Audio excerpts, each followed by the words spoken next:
Bismillahirrahmanirrahim. Elhamdülillah. Vessalatu vesselamu ala Resulillah. Amma ba'd. Assalomu alaykum va rahmatullohi ta'ala va barakatuhu. Aziz yurtdoshlar, hidoyat sari ko'rsatuvi orqali yana xonadoningiz mehmoni bo'lib turganligimizdan bag'oyat mamnunmiz. Oila muqaddas dargoh, muqaddas maskan. Bu muqaddas dargoh va maskanni asrab-avaylash har tomonlama erkak va ayolning vazifasi, burchi hisoblanadi. Lekin bu borada biz erkaklarga juda ham ko'p mas'uliyat yaratgan Alloh va Rasululloh tomonlaridan ko'p bora ta'kidlangan. Bas shunday ekan, bugun suhbatimiz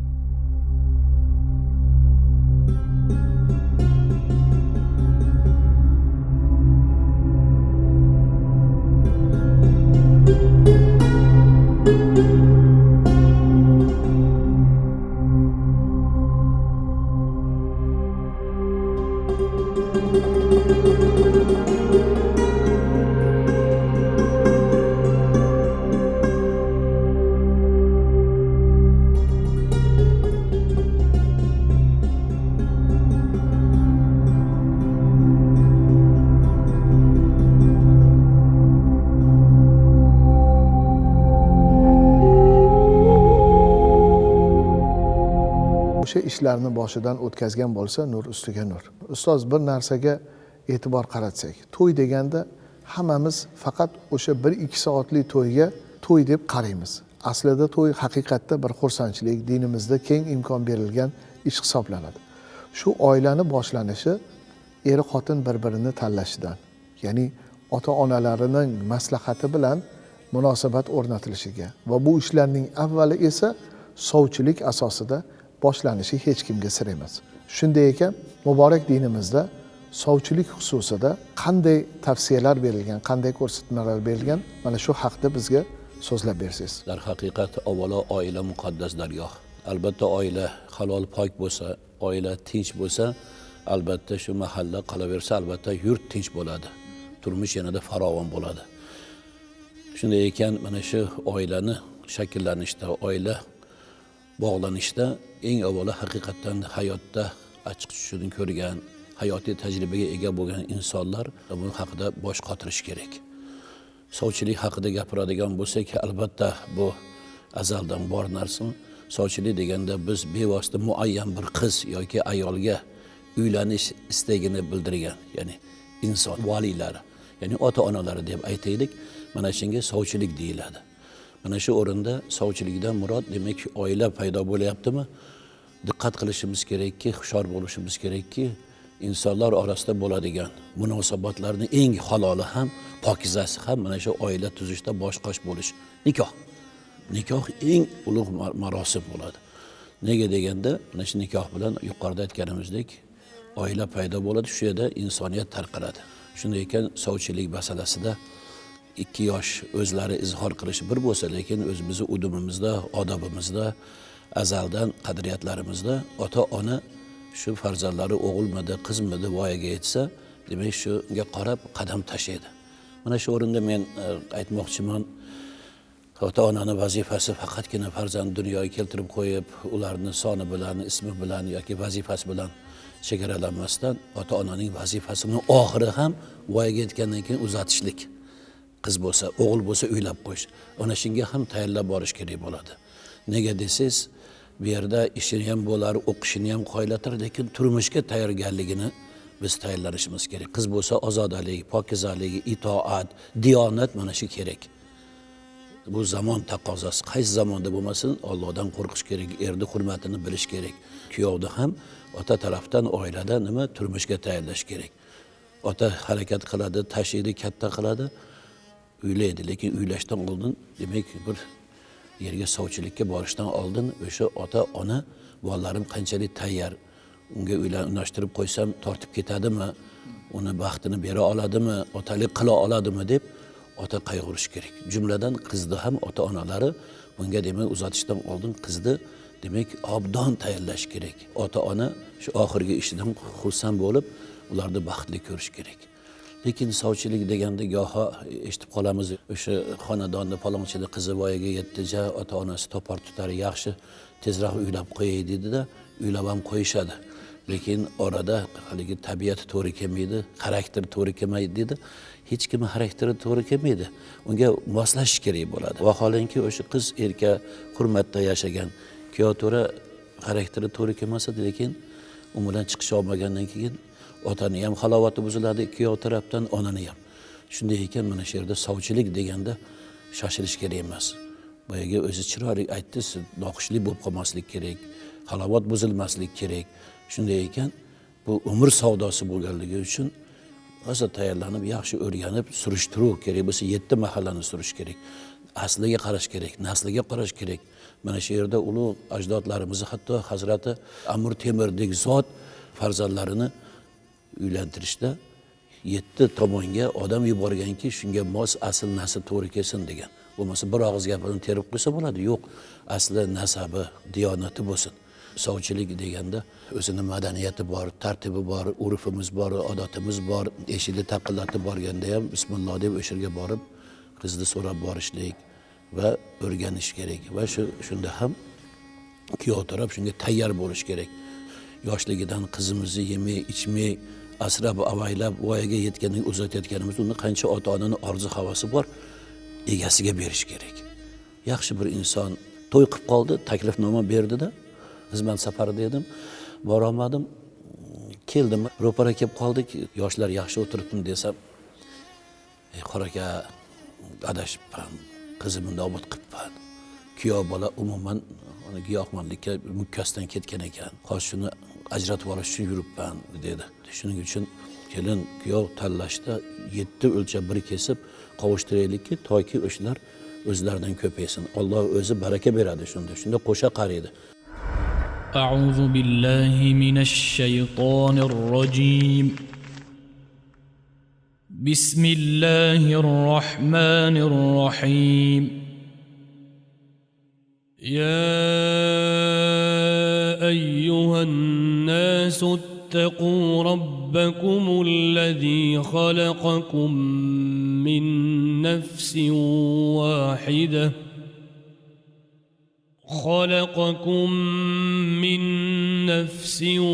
واحدة وخلق منها زوجها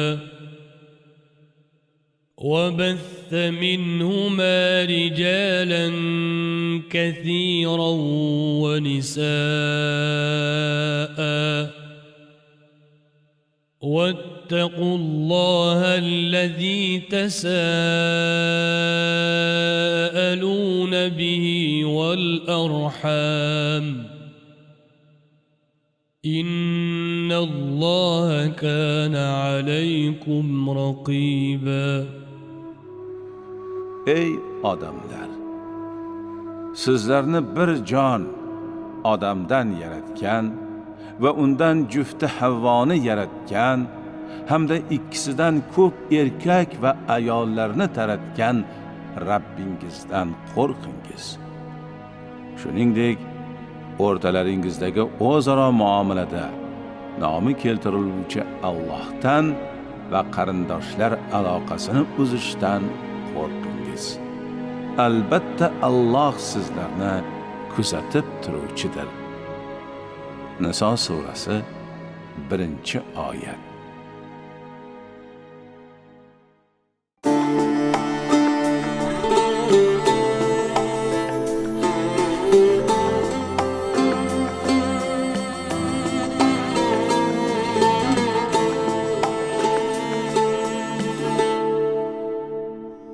Ba'zi yigitlar deymiz, o'sha xonadonni eshigini taqlatsa, ulardan sovg'a kutishi.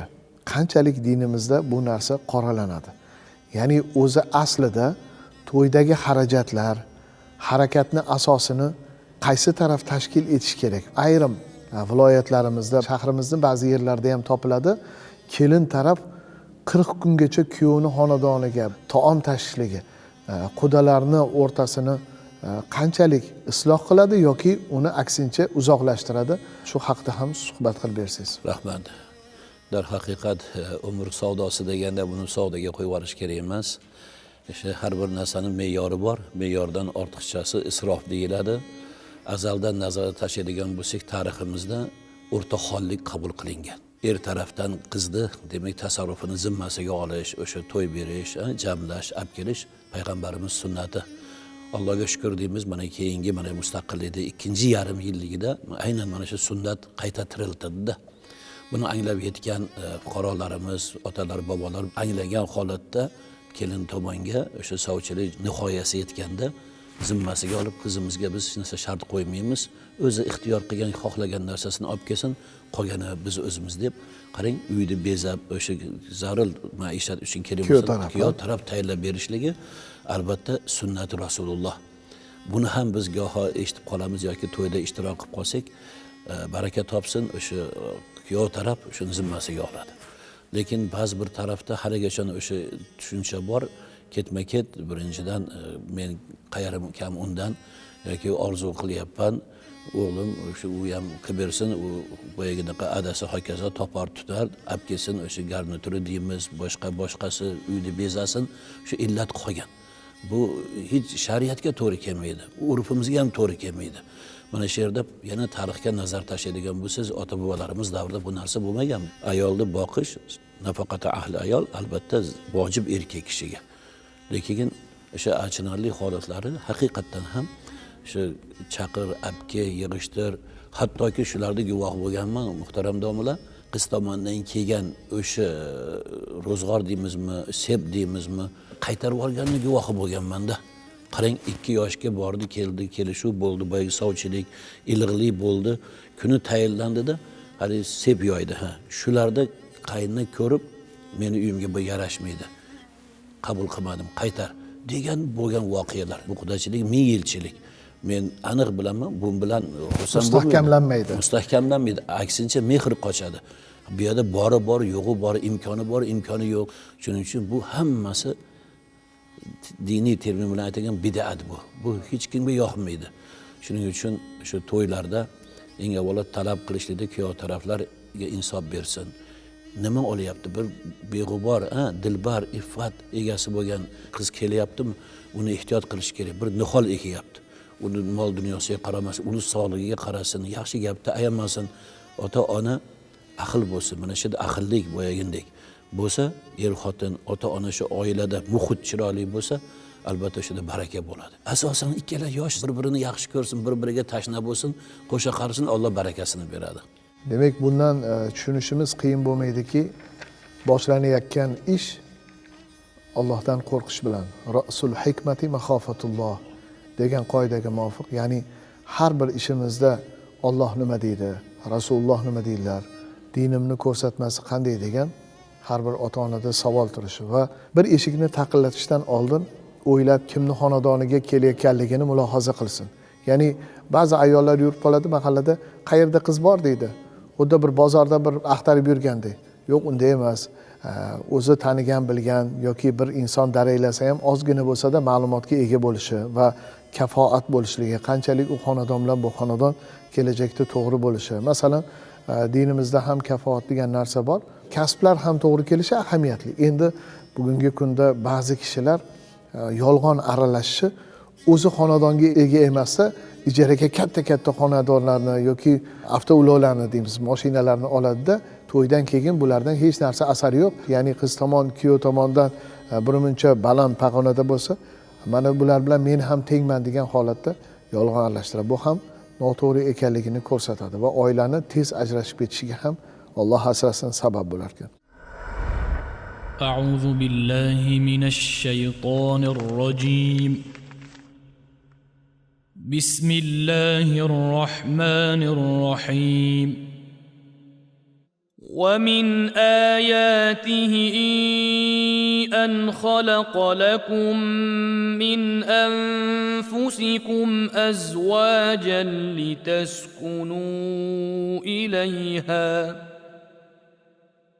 لتسكنوا إليها وجعل بينكم مودة ورحمة إن في ذلك لآيات لقوم يتفكرون. Uning alomatlaridan yana biri sizlar taskin topishingiz uchun o'zlaringizdan juftlar yaratgani va o'rtangizda inoqlik va mehribonlik paydo qilganidir. Albatta bunda tafakkur qiladigan kishilar uchun alomatlar bordir. Rum surasi 21-oyat.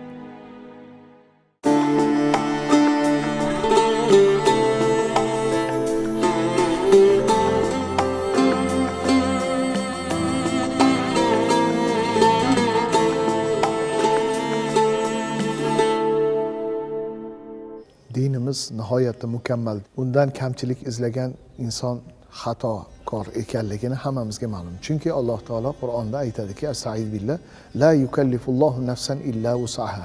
Alloh taolo hargiz bizni toqatimiz yetmaydigan narsaga ibodatda ham, ijtimoiy masalalarda ham, hayotda ham bizni taklif etmaydi. Faqat bizga yengillikni istaydi Alloh taolo. Ya'ni o'sha kichkina amalimiz bilan ham katta savoblarga ega bo'lamiz. Endi to'y bu moddiyat bilan ham bog'liq.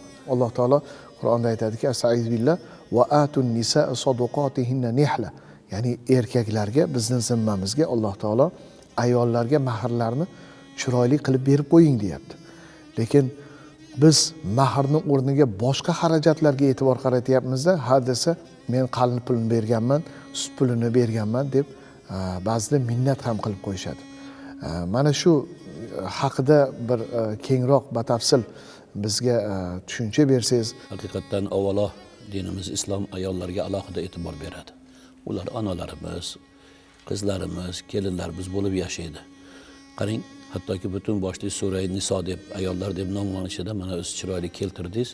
Ayolni, qiz bolani haqqini hatto yaratgan mahr bilan ham erkak kishiga tayyorlayaptiki, buni orqasida ko'p ma'no yotadi. Qiz bola demak mahr olishga zimmasida haqli. Bu bilan endi chegaralanmasdan erkak kishi o'ziga olgandan keyin uni yemoq ichmoq bilan ta'minlash, kiyim-kechak bilan ta'minlash, boshpana bilan ta'minlash gardanida vojib bo'ladi. Hatto janobimiz Muhammad alayhissalom o'zlari mashhur vidolashuv xutbalarida aytgan so'zni mana yaxshi bilasiz. Unda ham Rasulimiz alayhissalom Allohning nomi bilan hamd sanoda aytib, Allohning nomi bilan so'z boshlab ayollarni ehtirom qilish, asrashga chaqirmadim. Ya'ni yemoq ichmoqda, kiyim-kechakda ayollaringizni saqlang. Ya'ni Allohning nomi bilan bir yostiqqa bosh qo'ygan umr yo'ldoshlarini asra dedi. Bu marhamati ilohiy, Xudoga shukr. Endi mana bevosita isrofgarchilikka yo'l qo'yishlik. Bu narsa manmanlik deyiladi. Isrofgarchilikda riyo deyiladi. Meni qayarim kam, undan o'tkazaman, mahallada bu restoranda bersa men katta restoranda beraman deydi. Bu narsa o'zi bo'lmaydi. Bu yerda ayollarimizni ham ancha qo'li bor deb bilaman. Ayollar sekin aytadi, yana ko'paytiring, oshiring deydi. O'zi bo'lmaydi. Hozir mana eng avvalo peshona teri qilib, halol topib, o'sha ota-ona yig'ib, boyagi sarpo kuyovda bo'lsin, kelinga tayinlangan bo'lsin, bularni o'zi yetarli bo'lsa-da, lekin to'ylardagi qilayotgan manmanlik, riyo, isrofgarchilik bu yana shariatimizga ham to'g'ri kelmaydi. Xudoga shukr, mana yurtimiz tinch, mana to'ylar bo'layapti, mo'l ko'lchilik, lekin har bir narsaning hisob kitobi bor. Mana shu isrofda ham oxiri borki, mana shu yerda Alloh taoloning kalomini bilan aytmoqchiman. Estaiz billah va la tubazzir. Innal mubazzirina kanu ikhwana shayatin va kana ash-shaytonu li robbihi kafura. Qarang, mana shu oyatda Parvardigori olam aytayaptiki, isrofgarchilikka yuzlanmang. Albatta bu shaytonning ishidir. Shayton esa Parvardigoriga noshukrdir, ashaddiydir. Mana shu o'rinda isrof qiluvchilar xafa bo'lasanki, shaytonga birodar bo'lib qolmayapmizmi deymiz. Shuning uchun isrofgarchilikdan qochaylik, yo'l qo'ymaylik. Me'yorida, to'g'ri, ser qarindosh, quda andalimiz, birodarlar ko'p, me'yorida bo'lsa hech kim xafa bo'lmaydi. Mana shu o'rinda mana 2 yil bo'lgani yo'q, pandemiyadagi ahvollarda eslang, zarur to'ylar, shu kunlari belgilangan o'tdi, ixchamgina o'tdi, bo'lar ekan. Lekin bu mayli sinovda bo'ldik, lekin hozirda me'yordan oshirmasdan, me'yorda chiroyli qilsa, bu chiroyli bo'ladiki, baraka bo'ladiki, bu narsada nafaqat millat, davlat darajasida ham bundan qaytargan. Shunday ekan, bu narsalar demak faqat shaytonning ishi deyishimiz va bu narsaga yo'l qo'ymasligimiz, bu narsaning topilishi o'zi bo'lmaydi, har bir ota-ona biladi. Lekin mana shu yerda marhamat qilib muhtarama oila bekalari ham erni tushunib, dadasi nima desa shu, men qo'shilaman, ularni o'zim tushuntiraman deb erini ehtiyot qilib, shuning uchun ham payg'ambarimiz alayhissalom iqtanim g'inoga qabla faqrik. Alloh beradi rizqi, bizni beradi, lekin buni g'animat bilmoqlik. Ya'ni kambag'allik kelishdan oldin boyligini g'animat bil deb o'rniga sarflash kerak. Pul topguncha hisob top deganlari bor. Azaldan eslaymiz, haligi to'y qilganga 40 kun tema degan, buni zaminida o'sha gaplarda xalqimiz anglab yetsin, his qilsin. Uni o'rniga o'sha boyligini bolalarni o'qishiga sarflasin, salomatligiga sarflasin va kundalik hayotiga sarflash kerakki, uni olib chiqib bir kunda osmonga qovurib yuborishi kim kafolat beradi? Mana misol aytganimdek. أعوذ بالله من الشيطان الرجيم بسم الله الرحمن الرحيم والله جعل لكم من أنفسكم أزواجا وجعل لكم من أزواجكم بنين وحفدة وجعل لكم من أزواجكم بنين وحفدة ورزقكم من الطيبات أفبالباطل يؤمنون وبنعمة الله هم يكفرون. Allah sizlar uchun o'zlaringizdan juftlar yaratib, juftlaringizdan sizlar uchun o'g'illar va nabiralar paydo qildi va sizlarni pok narsalardan rizqlantiradi. Bas ular botil butlarga iymon keltirib, Allohning ne'matini inkor etadilarmi? Nahl surasi 72-oyat.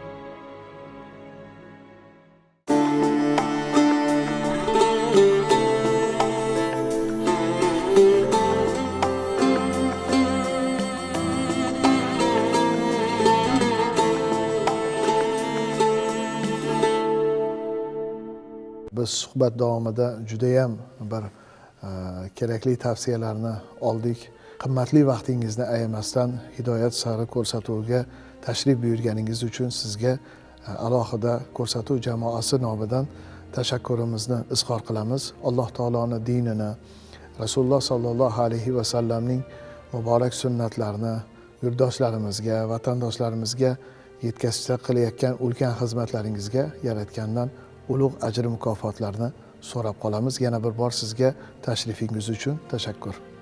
Rahmat, salomat bo'ling. Sizni ham mana boshlagan xayrli ishlaringizda Alloh o'zi yor va madadkor bo'lsin.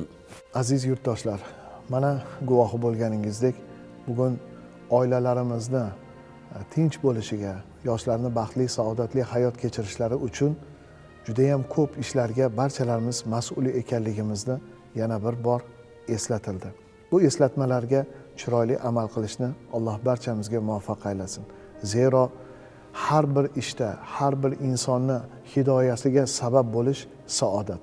Bas shunday ekan, bugun ko'rsatuvimiz mavzusidan kelib chiqib, aziz tabarruk yoshdagi otalarimiz, onalarimiz, balki quda bo'lish arafasida turgan kishilarimizdan iltimos qilib qolardikki, farzandlaringizni baxtiga chang solmang.